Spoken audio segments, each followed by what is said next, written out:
Nuovo aggiornamento sullo stadio del Cagliari dedicato a Gigi Riva. Preparatevi perché l'orizzonte per il nuovo stadio del Cagliari si sposta ufficialmente nel 2028.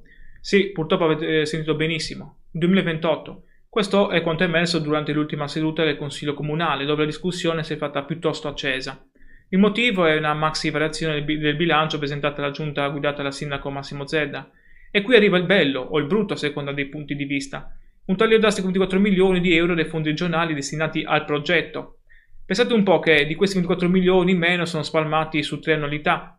9 milioni per il 2025, 10 per il 2026 e altri 5 per il 2027.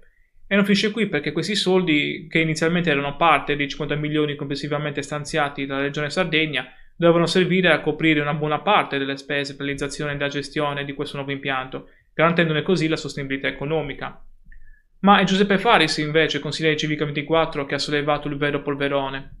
Secondo lui, questa discussione in aula non fa altro che confermare i dubbi che giravano già da settimane.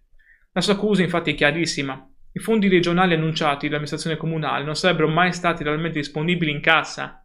Capite l'entità della questione? Si parla di fondi fantasma, una situazione questa che crea non poche perplessità.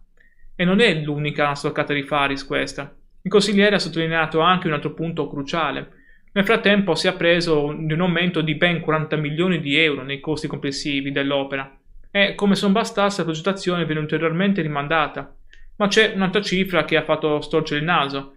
10 milioni di euro che dovrebbero rappresentare la quota di partecipazione economica del comune, ben 2,3 milioni risultano destinati a un incarico tecnico per la verifica del progetto definitivo ed esecutivo dello stadio. Secondo Faris questa cifra è eccessiva e richiede una spiegazione più dettagliata da parte dell'amministrazione. Certo, il sindaco Massimo Zedda ha difeso l'operazione, sostenendo che la spesa per la verifica della progettazione era già stata prevista tempo addietro nei piani del comune. Insomma, questo rinvio al 2028, i tagli ai fondi, l'aumento dei costi e le cifre messe sul tavolo riaccendono un dibattito politico già caldissimo su uno dei progetti più ambiziosi della città di Cagliari e della Sardegna. E l'attenzione è tutta sulla tenuta economica dell'intera operazione. Quindi la grande domanda è: sarà il 2028 l'anno del nuovo stadio o ci aspettiamo altre sorprese o rinvii? E soprattutto, cosa ne pensate di questi fondi che non sono mai stati disponibili in cassa e dell'aumento dei costi?